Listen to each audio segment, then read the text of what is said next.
screen. Yep.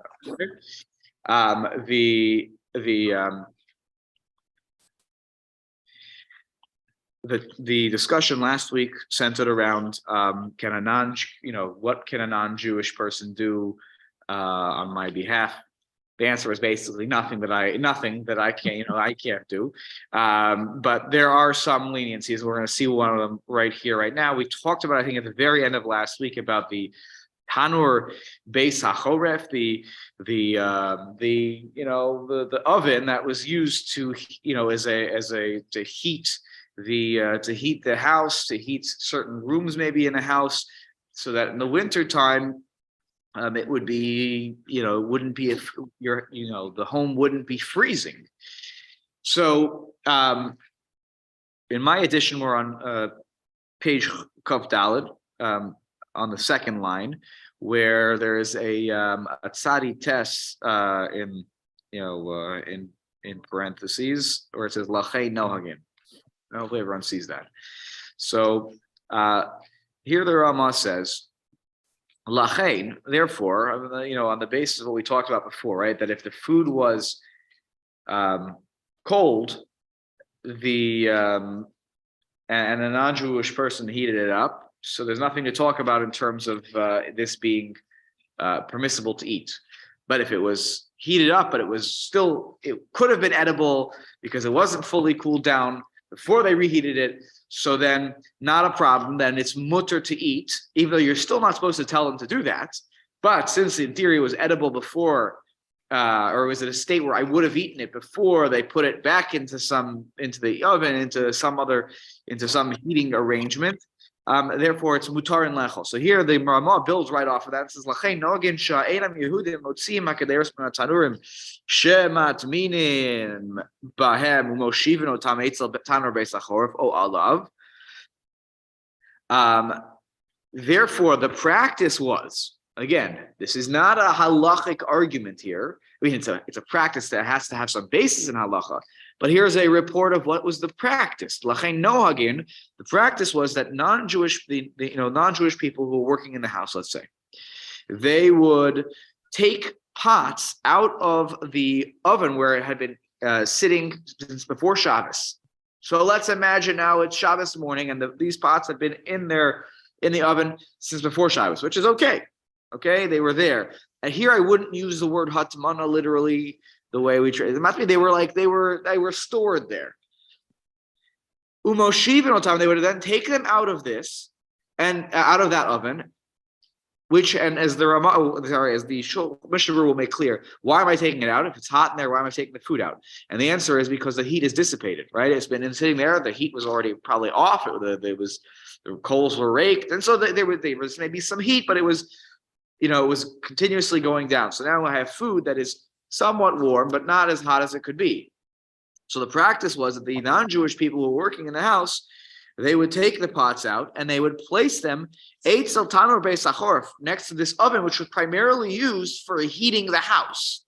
And they would place it in it, or alav, or on it. And by doing this, of course, you're bringing the food back up to a higher temperature.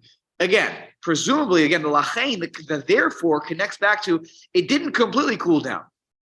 And therefore, if the non-Jewish person reheats it, it's mutter to eat, even though maybe they shouldn't ask them to do it.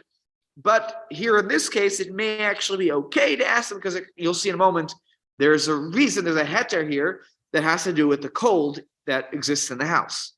So continuing the Ramah, Umav eres hashivcha, the maidservant would then light the fire in that oven, acharkach hatanur hahu, in the tanur beis hachoref, in this heater, in this oven that was used to heat the house. And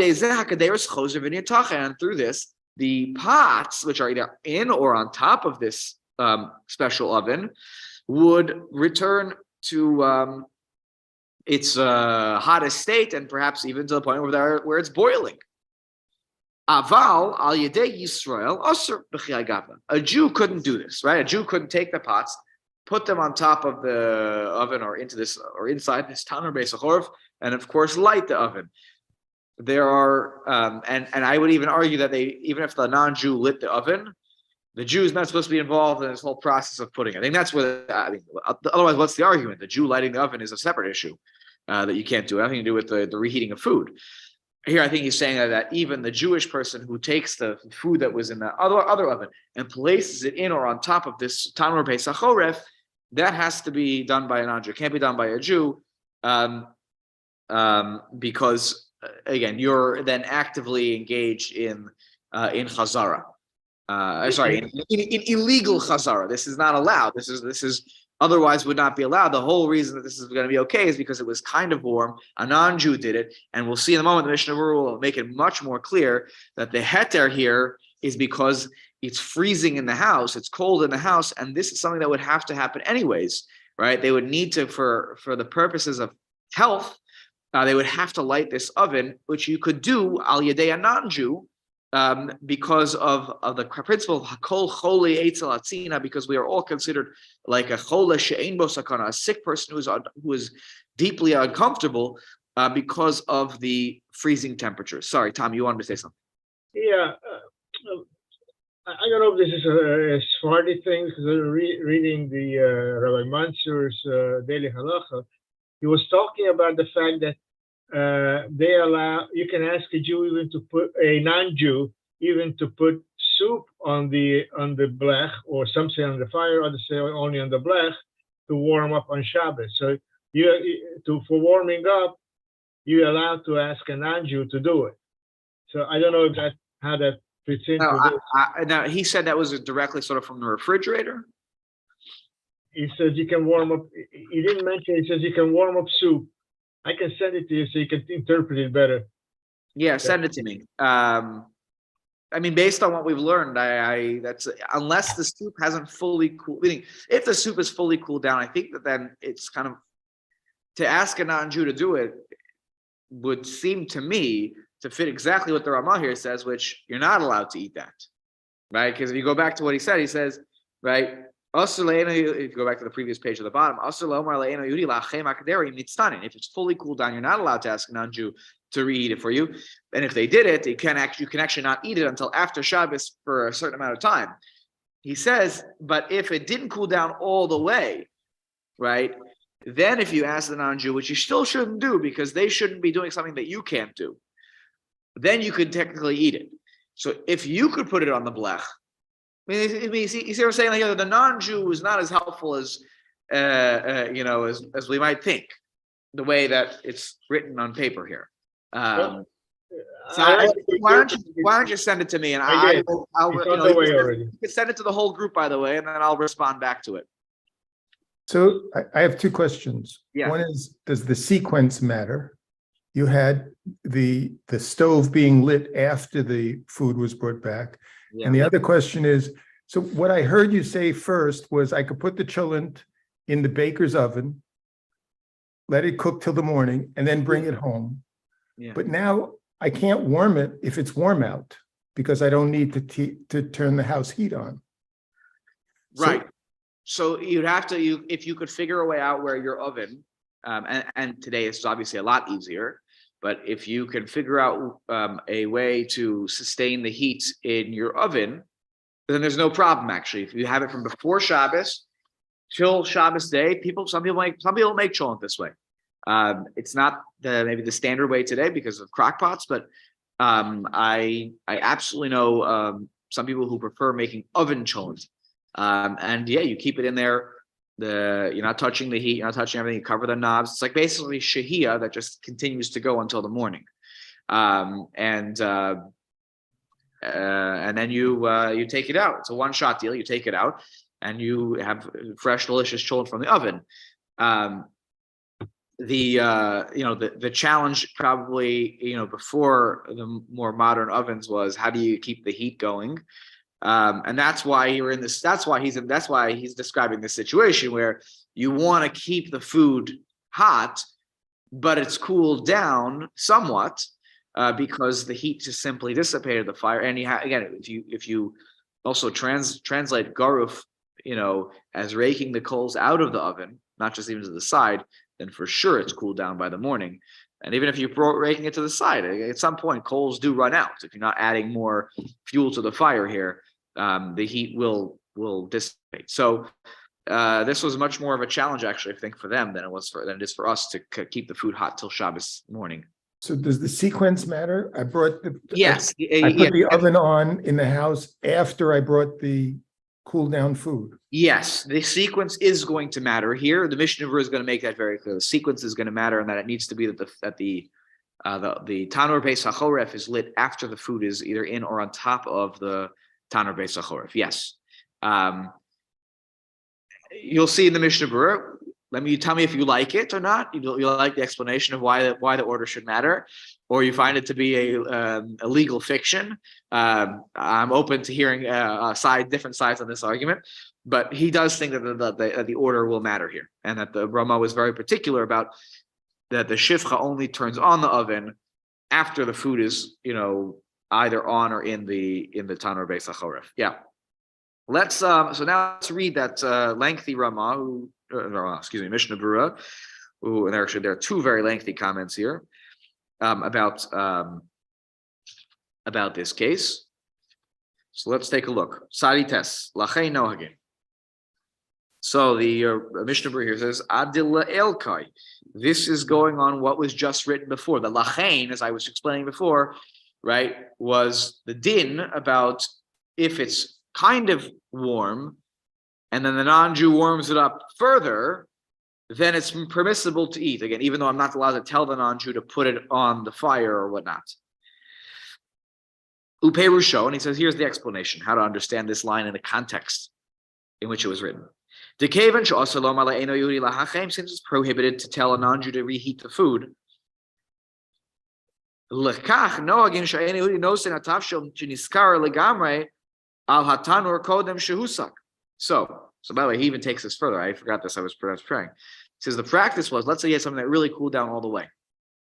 So here now we're finding a whopper of a kula. Not just that the food was somewhat cooled down. He says the food should niskarer legamre. It cooled down completely. So the non-Jew would take a tavshil, a dish, a cooked item that had completely cooled down, al hatanur, and he would place it on the oven, kodem shehusa, before it was lit. To your point, Steve, order matters here. Sha'az, because why? Here's their legal fiction, maybe. Sha'az leka shum iser. I'm allowed to put a pot on something that's off currently right now. Who cares? It's off. There's no fire right now. Leka shum iser. Kevan she'ein shum eish batanur. There's no fire right now in the oven. It's just a piece of furniture right now. So I'm putting it on top. Happens to be where I put it. Okay, that I like that the fire gets lit afterwards.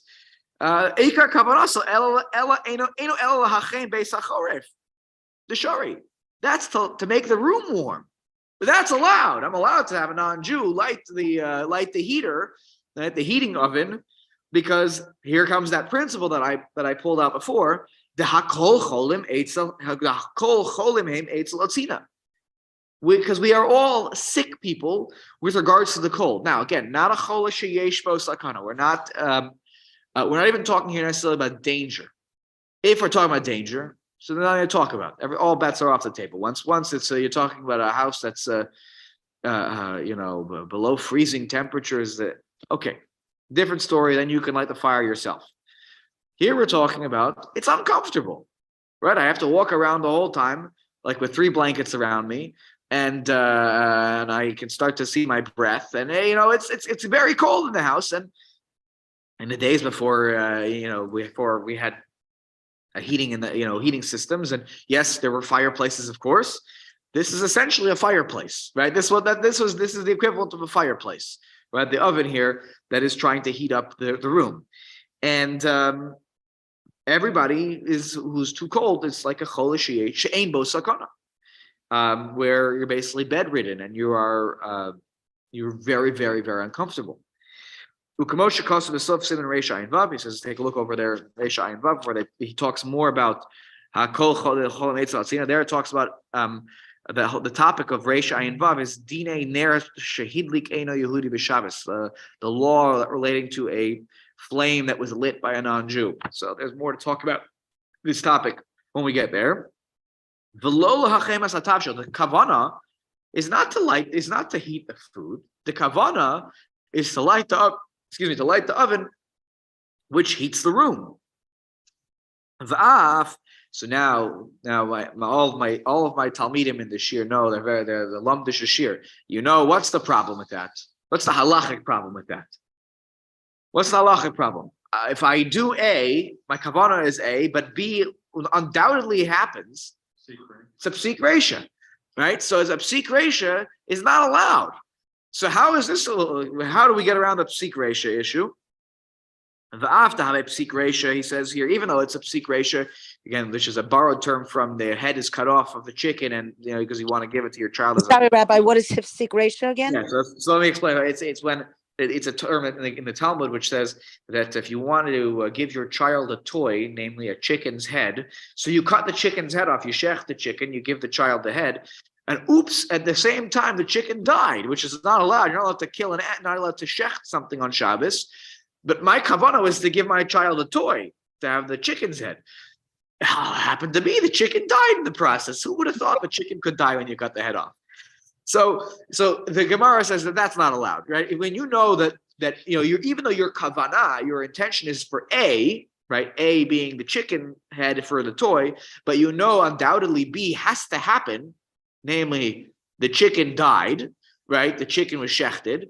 Then A is not allowed. You can't do it because you know B will happen. If B is uncertain, B could happen. There's a 80, 70, 40% chance, any percent chance that it will happen, but also some percent chance that it won't happen, then A is mutter, because that's called a davar she'enu miskaven. I had no intention for it, even though I know it may happen, that's okay. But if it's going to happen with 100% certainty, then I'm not allowed to engage in that. So here I know the pot will heat up.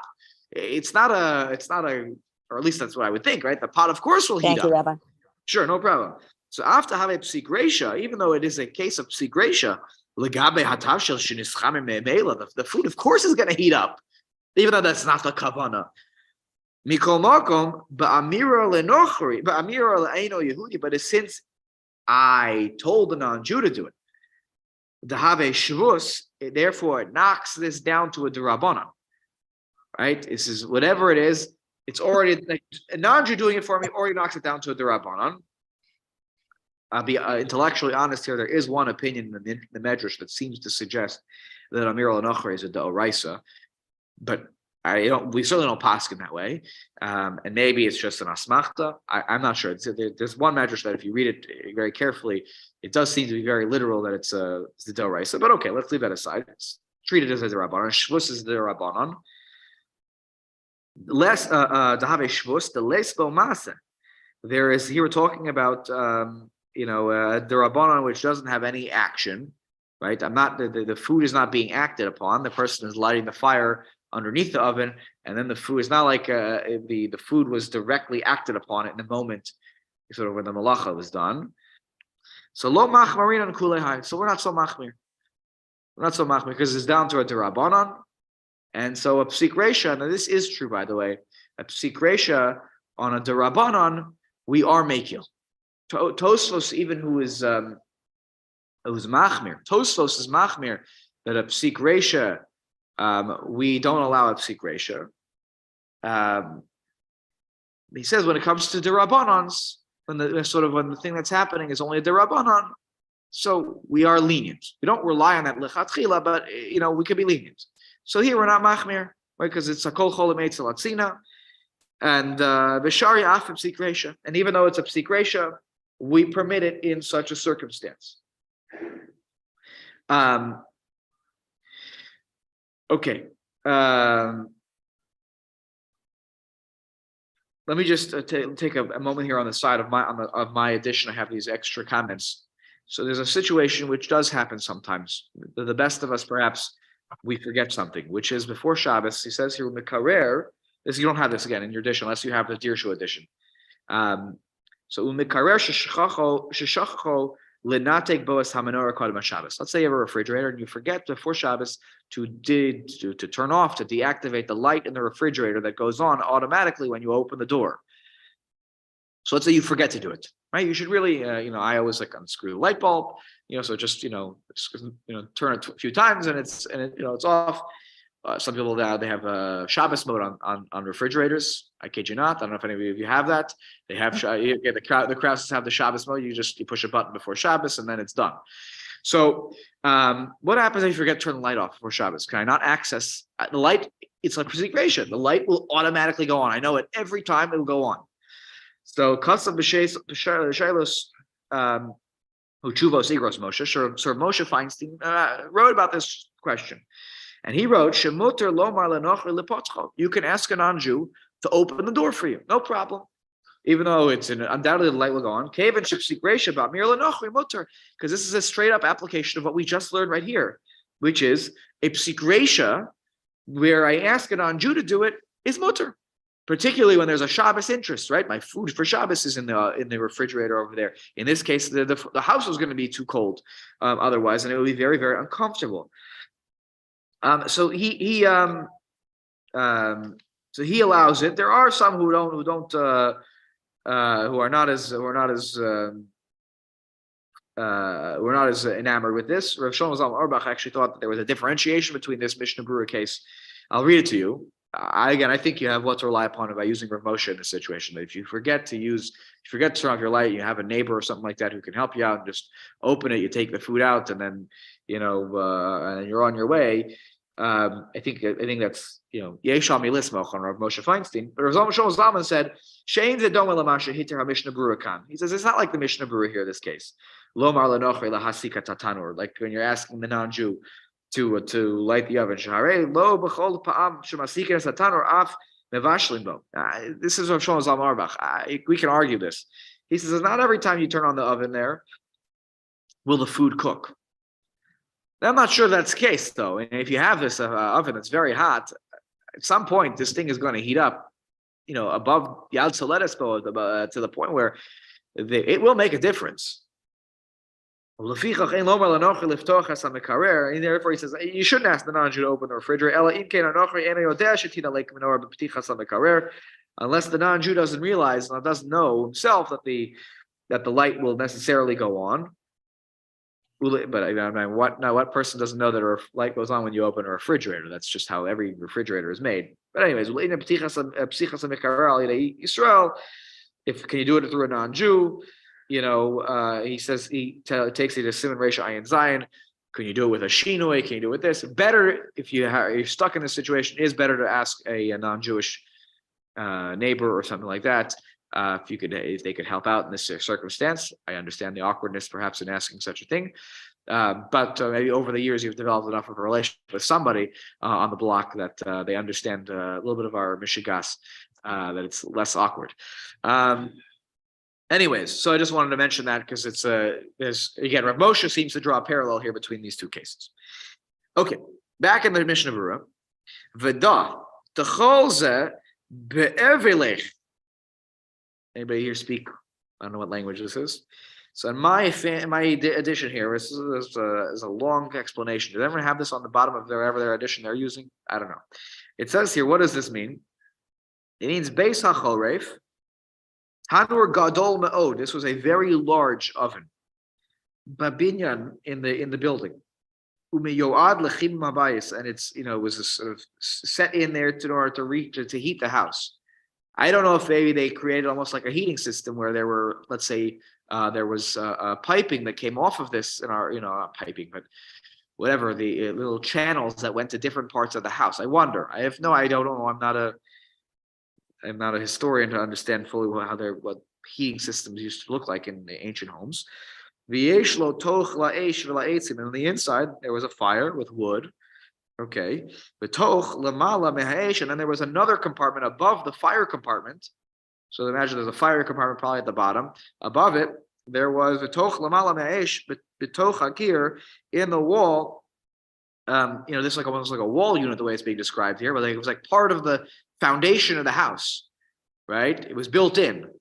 That's what it means by babinyan. It was banui babinyan. It was built into the home, right, into the structure. and above the fire compartment was, another compartment that was sort of built into the wall, which I guess you could open up. V'hu hanikra evlech, and that's the evlech. Okay, I don't know what language evlech is, but so it sounds like here he says that this all is about the evlech. The evlech is the compartment above the fire. Again, in the structure it's clearly a structure that is meant to heat the house. By the way, you can't start pretending here this was really the oven for food. It sounds like it's built as an oven, as a heating structure to heat the house. So he says here, "Dechol the evlech shebatanur beis hachorev shalanu." That's in the evlech part we're talking about. That's where you can put the food. She'ein derech levashal b'chol, because people don't cook there during the weekdays. Nobody puts their food in the evlech. It's abnormal. She'ein derech bishol b'chol milamala al gabe hatanur, and they wouldn't put it on top of the tanur as well. Lekach nucha lomar de'ein ikar kavanas ha'ein Yehudi b'ha'hesek rak lechamem habayis v'lo levashal hakader she'omdos milamala al gabe hatanur. Right, and therefore, he says whatever's going on top of this oven, whatever's going on top of it, you can make a good case that it's not as fictitious a legal fiction as it seems. That really this thing is only ever used for heating up the house. You put it on top, okay, it's true, but when the person lights this structure, the only reason for lighting the structure is to heat the house. If it was the summer, you can't get away with this kula. Forget it. Oh, it's a little chilly. It's only 77 degrees instead of 80 in here. That doesn't make any sense here. So it has to be sort of a legitimate usage. It's like a radiator. You can put it on the radiator. Right, a radiator, exactly. Yeah, Lloyd, go ahead.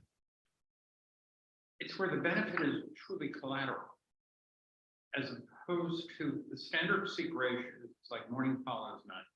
You open a refrigerator door light on, predictable, right, and it's directly tied to the intended use. Right. Here, there is a gap. You're not going to for that very, and it's not collateral benefit. Right. It's not designed for this. Right. Right. Right. As opposed to like a refrigerator. I don't know if I can ever hear what Lloyd said did it pick it up on the. Yeah. Okay, good. I mean that the refrigerator is made that there will be a psik ratio. Here, the psik ratio is not how this actual oven was made. It happens to be that this person put it on, the non-Jew put it on top. So now this person has set up the psik ratio to happen. So there's a little bit of a differentiation in the same. Lloyd is pointing out in that one is literally built as such. One is built like the refrigerator is built as such. It's an automatic psik ratio. Here, this is really. Had the pot not been there, it's not a psik ratio. It just happened to have been there at that moment, obviously on purpose. So there's a little bit of differentiation. That's what he's pointing out. Let me just keep reading here. Again, someone here, help me out with the language. I'm not even sure what language we're talking about. Englische kichin is tanur chimum angli. Okay, I am not familiar with the English way of heating up your house. I don't know if they put the heater on the left side of the house, and then they heat it up, and it's and then there's a roundabout to get to their switch. I have no idea, but that's what it says. Tanur chimum angli. This is some sort of. Do you have that on the bottom of your edition also? Does it say that there? It explains this word. No, you don't have it. Do you have anything there? You have it, Tommy? Not that. I had the previous one. The previous one. So here I have a translation of Tanur Chimum Angli. Oh yeah, I don't know what that means. It sounds like you're saying English. This is an English oven, like I guess that they used in England. I guess the Mishnah Berurah was aware of such a thing, that with their different style ovens. I'm struggling as much as you guys here. Shederech hakol, he described it though, so we'll be fine here. Shederech hakol levashal b'chol al gabehem milamala. Apparently, they would also use the heating ovens that were used to heat the home also for cooking. Meaning these were the way that they would heat the homes in England. It sounds like their structure that was common was also used to cook. Derech hakol levashel bechol. During the weekdays, they would use it as such on top. So in that situation here, he says, okay, that's very different. So Isser Gamor yesh bazeh. Laha'amir hamachal chamem al yedei ha'eno Yehudi afilu kodem hasaka. There for the non-Jew to place it, even before you light the fire underneath, that's a problem. Why is this a bigger problem? To hear Devale Kavanas ha'eno Yehudi ba'hasek, achar kach gam b'shvil bishul hakaderos. Because here, the non-Jew is fully intending also to heat the food up. In the previous scenario, yes, they took out the food and they did put it on top of the oven. But the reason they lit the oven, they're like, I don't care about that. I care because they're like, I'm freezing right now. I'm also in this house right now, the shifcha, the maidservant. I'm lighting the fire. I don't care about this pot that's on top of the. I care because I'm freezing. But in these English ovens, apparently these were used to cook all the time, as well as perhaps heating the house. And so in that scenario, when they put the pot there, even if let's say they want the heat, this was part of what they would always do. Part of their kavana as being the shifcha, the maidservant, is also I'm also reheating the pot. This is a normal thing for me to do here. And you can make the case, what's the real big difference here? At the end of the day, they know what they're doing in the first case too. They know there's a pot on top and it's going to heat up. Here, they feel that he says Isser Gomor here. It's a serious, prohibition or real prohibition, because here the kavanah of the non-Jew is also to heat up the pot, and since their kavanah is to heat up the pot, I can't tell them to do that. I could tell them to light the fire in the Beis HaChoref, the Tanur Beis HaChoref, because I can tell them to do that because that's a permissible action. I can't do it myself, but when I'm a chole, I'm allowed to tell them to heat up the oven that heats up my house, and that's their main priority. And the pot, it's true, it's there, but it's not their kavana when they light it. Again, I could hear poking holes in this argument because you can easily say, I'll make the case now against what I just read, which is the case against it is to say, Sof kol sof, their kavana was on the pot on top of the oven in the Tanur Beis HaChoref, not in England, because the pot is sitting right there. So even though they're heating up the house because they themselves are cold, at the end of the day, they know that what they're doing is a benefit to their Jewish, employer. Yeah. So I could hear that again. The Mishnah Berurah is trying to break the distinction here that in one case there is no intention. There is no intention of the non-Jew. And they were going to light. They put it there, but they were going to light that Tanur Beis HaChoref. So anyways, because they want to heat the house. In the English oven, the kavana is always dual. Right? When it's used on the weekdays, it's not just for heating up, it's for heating up the house, it's also for cooking and heating up food. And so therefore, since the kavana is dual, right, of the non-Jewish person, the kavana in their mind when they're doing this, like, oh, I'm heating up both. Even though they know they're doing it in the first case, they're heating up both. The difference the Mishnah Berurah is trying to claim is that in the first case, they don't care. It's not part of their, it's not part of their calculation or thinking as they are doing that, when they turn on that oven. It's not what they're normally thinking. Again, I hear the problems in what I'm saying. So, you could take me to task. I'm just reading the words here. But this is the differentiation that is attempted here by the Mishnah Berurah. I'm sure this is post-hoc. In other words, they're examining two sets of customs. And they're looking to shoot one. Yeah. Look, at the end of the day, when it comes to minhag, once a minhag has been so established, it is the job of a posek to come up with a good reason for why it's okay. And I'm not saying that as a with sort of a smile or a tongue in cheek, I think that's actually a responsibility. Like if the Jewish people are doing something, there has to be an explanation. This was Aruch HaShulchan's whole derech and psak halacha, is that he was a defender of minhag. If the Jewish people were doing something in large numbers, he defended why it was okay. He's most famously known for he was not happy that women didn't cover their hair, But he defended why, if they, he said that most people in his area were not doing this. And so he said that why is it okay to say Kriya Shema in the presence of a woman who's okay? Because he explains, well, contextually it's not promiscuous in the way that it was maybe in the times of the Talmud, and it's all dependent on where you find yourself, where you're living and what's the normal standards. My point is that for the Aruch HaShulchan, put yourself in his shoes. He acknowledges things have changed, right? Things change over time, and therefore, and a minhag is developed, and I have to defend this minhag that people are doing it.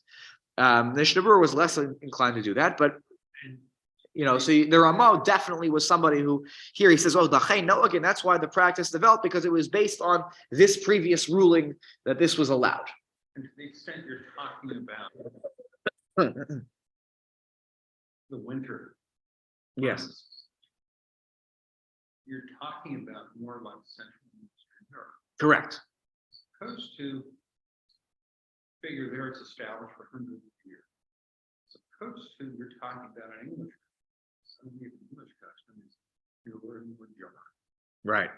Right. So the English custom is newer. Right. Exactly. Tosa Tanur Angli. A Tanur Angli must be something more recent than whatever the Ramah came up with. Yes, correct. So it could be that there was some pushback against that because, it's Chadash Asr Min HaTorah, right? Things that are new are not allowed. So it could be that there was a pushback against that. Yeah, could be.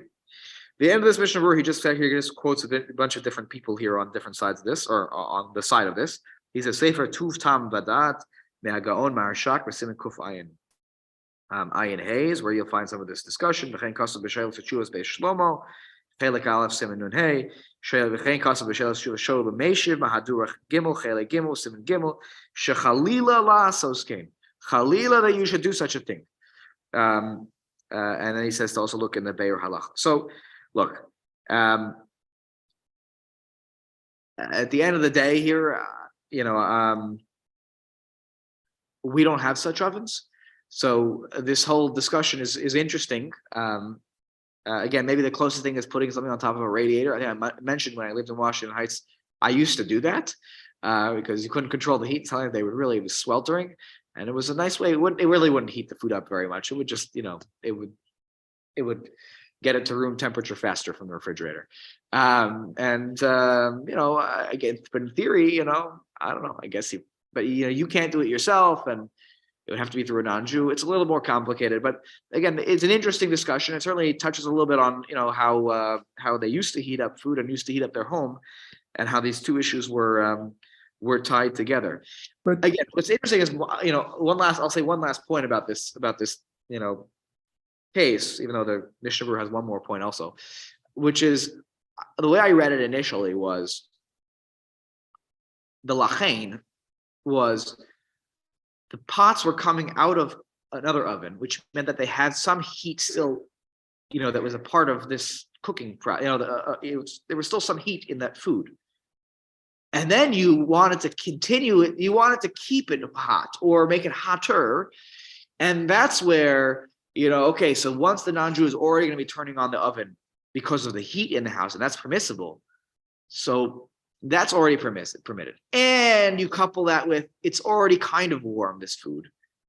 And it's okay, so to have them put it on there, and then light the oven for the, with the major intention being really to heat the house, okay, we'll allow that.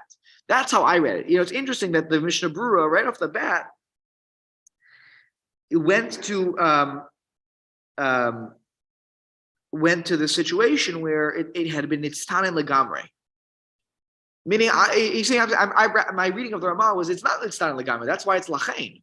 Right? Therefore, this is permissible because it didn't fully cool down. That's why he says it was motzi hakaderos min hatanur shematminin bahan. It took the pots out of the ovens that were where it had been from the night before. So I think it's an interesting read. I'm not sure I would have naturally gone there. Again, I'm not the Mishnah Berurah. He's a Chafetz Chaim. He's more brilliant than me. But again, my reading before I had gotten to the Mishnah Berurah was this is talking about the case where it's kind of warm. Yeah, but he read it differently. So I'm just pointing that out. I'm just pointing that out because maybe that was the Ramah's intention. I'm just throwing a reading. It seems to me there are two other issues that you didn't discuss. One is if the house is cold, so I need to turn the heat on because I'm judged to be a chola, then no. But Right. in the scenario that you're describing, I had to arrange for the house to be cold. Right. I had to live in a cold house intentionally every week in order to do this, Yeah, which wouldn't have been which is quite problematic. The other problem is we're making this, unless we're explaining, unless this is all about explaining a custom, we're making a law based on the minority of people's activity. Not everybody has a servant who's going to go do this. In Right. fact, no matter what time no matter what era we're in, it's a minority of people. correct. That you have a shifcha who's working in the house, right? Because if you're going to tell the non-Jew, you're allowed to tell a non-Jew to turn it on, who's your neighbor, for example. Because a kol chole eitz atzina, you're allowed to tell a non-Jew to do something for you. Because you're a chola, she'ein bo sakana. You're allowed to do amir l'nachri to assist you with your whatever is bothering you. So, yeah. So it's you know, Fraught with contradictions because you're supposed to live with other Jews, not look for a non-Jewish neighbor. I mean, it's just fraught with contradictions. right. All the way. Certainly right. Probably the Jewish people were living in, a Jewish neighborhood, a ghetto kind of situation where you're surrounded by mostly Jews. Yeah, it's true. I'm sure that there was probably a guy though. There was probably a Shabbos goy. There was probably a Shabbos goy, and he was exactly for this, for this kind of thing. And he would probably go around on Shabbos, and people's houses got cold enough in Krakow in the middle of January. He probably went around and did everyone a favor, and rightfully so. At some point your fuel, for your wood runs out, this runs out, and you need someone to, and then the house cools back down, to where it's very, very cold, and you need someone to come back in and to reheat, to relight the oven, put new fuel in the fire there, and light it. I hear you though, but again, it is a custom, and I think that it developed for whatever reason, and I think here you're seeing the attempt at saying why this is okay. And that's what you're seeing. You're seeing an ex post facto, attempt here to justify, which is a very Ashkenazi posek kind of thing. So Tosas already did this. Yes. Oh, sorry. I thought you want to say something. Okay. all right. Let's go to Sifkat on Kuf. Oh, what time is it? Oh boy. Okay. Let's see. We'll get through part of this. Okay. He says B'chiyai Gavna, that it's usher. Again, if a Jew does it, it's not allowed. Road Salomar. What he means to say here, that if a Jew does this, he can't do it. The Jew cannot do this even before the Tanur Beis HaChoref is lit. I say, oh, well, I'll put it on top, and if it gets lit later, it's all good. A Jew can't do that.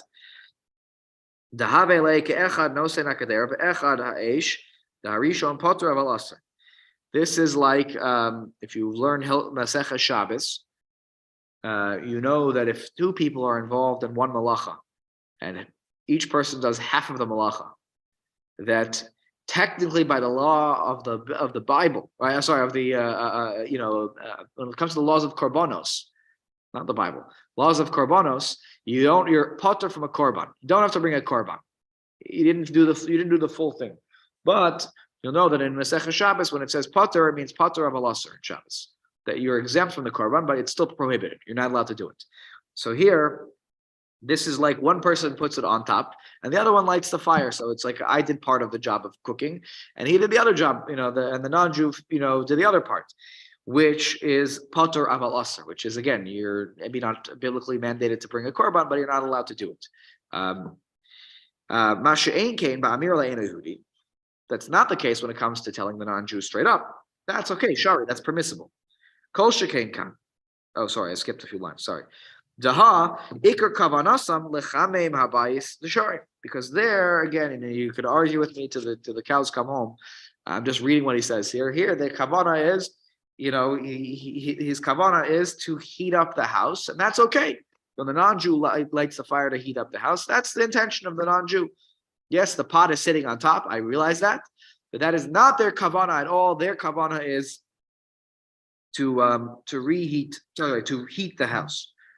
Umizeh nira heter, and from this appears the heter. the heter comes about the permissibility. She'im nasan ha'ena Yehudi mayim letoch hakadera hakavua batanor v'nischamnu shemuter ha'Yisrael lehanos mehen lahadiach bahem kelim v'afil lechatchila muter litzavos lo bazeh. Okay, now here comes a big shocker. Okay, hold on before you fall out of your seat. Okay, if the non-Jew places water into a pot, hakavua batanor, which is like always in that oven, it just always sits there. There's in this tanor beis achor, there's always a pot that's sitting there. That non-Jew sometimes puts water in there because they want to heat up water. What's the and so the water gets hot. It is permissible for the Jew to benefit from that water that was heated on Shabbos, and they have lahadiach lahem bahem kelim. I can wash my dishes with hot water, which otherwise they wouldn't be able to do. I can wash my dishes with this hot water that's been that has been heated up by this non-Jew, again with this pot that's always apparently sitting in the oven. And even lichatchila, even a priori, I can tell them muter litzavos lo bazeh. I can tell them to do this. The kal vachomer is a kal vachomer. It's you learn from one case to another, a more lenient case to a more strict case. If I have food that's on top of the oven, and here he admits, right? The kavana, and my kavana is for him for it to get hot, and even that is allowed. So kol shekain kan. Certainly in the case of the water, she'en kavanasa l'cham emayim ela shelo yibaka hakadera. Why is the water there? I see, I'm not an expert here, but why is the water there? Shelo yibaka hakadera. Because again, this pot is built into the oven. It's like that's where it's stored. So what don't I want to have happen? I don't want to have the pot break. Yibaka means to break apart. So they wanted to put water in there so it doesn't, I guess putting it in there by itself without the water is you risk this pot getting punctured. I don't know, I'm not sure why. Does anyone have a scientific explanation here for this one? You would have a pot for humidity. For the humidity, the water for humidity. Okay, there you go. So that's the real reason for this whole thing. And now they put the water in there. Even if the non-Jew added the water after he lit the fire. Because here, the kavanah is really so that the oven doesn't break. That you want the humidity, you don't want the pot to break, whatever, you're doing this, there's another reason that the water's in there. So certainly that should be permissible. If we're going to allow the case with the food on top, where your kavanah is certainly for it to get hot, the food, here where the water gets hot, and there's another reason that the water needs to be in there, and now it happens to be I have hot water as a result, that's definitely going to be fine. We call makom lomar le'esor achar shehisiko, but to tell the non-Jew to put the water in after they've lit the fire, that's less okay. If you tell them to put the water in before, you could just simply say that the kavanah is I don't want the pot to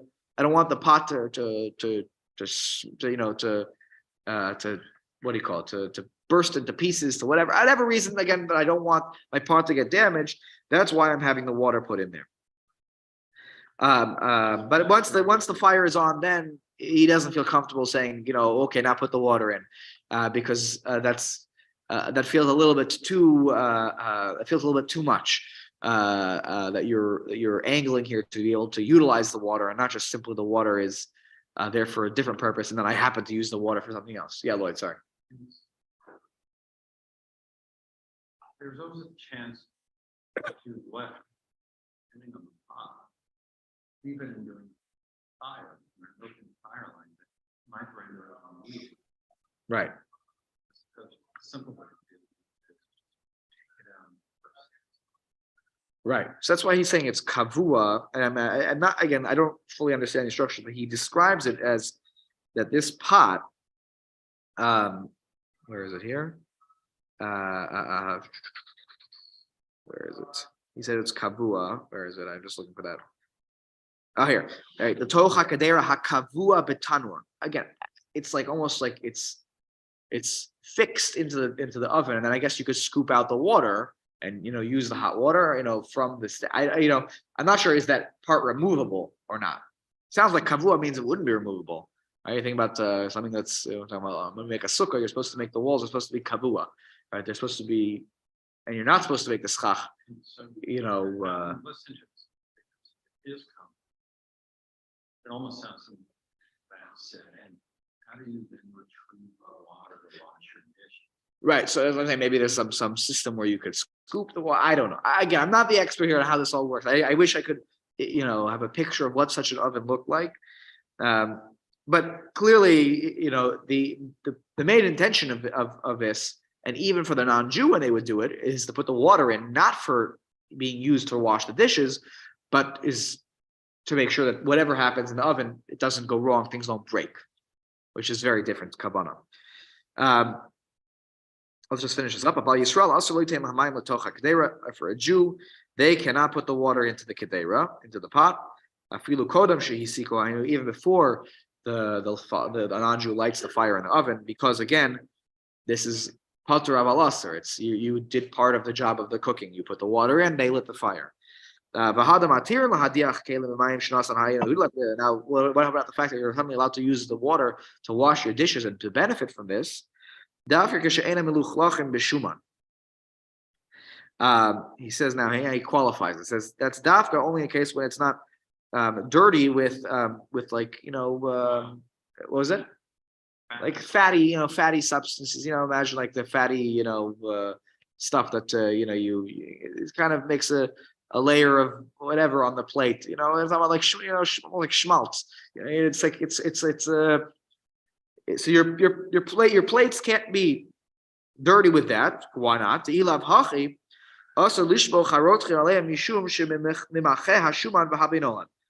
what will happen? You're going to pour the hot water on the plate or the bowl, and the shuman, this fatty substance, will what's the word? It becomes it decongeals. That's the word. And now it's nola. Now I have a new substance. It went from like the congealed thing to something that's more of a liquid. And now I have a nola. I created something new on Shabbos. Kamosha Koso Siman Shin Ches Yudal, which is a whole topic in itself in Siman Shin Chof, when you get with the topic of nolad, of new things being created on Shabbos. So what should you do in that situation? You should not pour the water on top of the dish. Rather, stick the dish into the water and not pour it up on them. Because and then when it starts to decongeal and now it comes into the water. So I didn't do anything. The water did it to it. Again, the nola is its whole own topic. It's far less than right. It's just bathed in water. It's not some new thing that you're going to utilize in any kind of way. Clean the dish as opposed to saying, gee, snacks. Right. Yeah. Interesting. I don't know if I would think about it as a snack either, but okay. Yeah. Okay. So we'll stop here. Again, the last part is about topic of nolad. Bottom line here, what we've learned today is, again, this was an attempt to explain a minhag that had taken place in Ashkenazi countries. Again, the Shulchan Aruch doesn't mention a word about this. They didn't live in places where they needed too much heat in the winter. Again, this is something that was unique to the Ashkenazi Jews, and it was allowed. It was allowed, and again, I think perhaps a history lesson in ovens of 500 years ago, or even not that long, 200 years ago, would be a helpful thing to fully explain this. But hopefully, we understood the theory behind the halacha. All right, we will next time. Beli neder. I think we have a chance to finish this siman next time. There's not a lot of Ramah, not a lot of Mishnah Berurah left here. But again, take stock of the fact that this siman has 105 comments from Mishnah Berurah, which is a ton. And we are now 100 in. So we've almost made it to the end of Reish Nun Gimel. Hopefully you are feeling more comfortable and confident about understanding the laws that relate to reheating and heating food on Shabbos, before Shabbos, into Shabbos.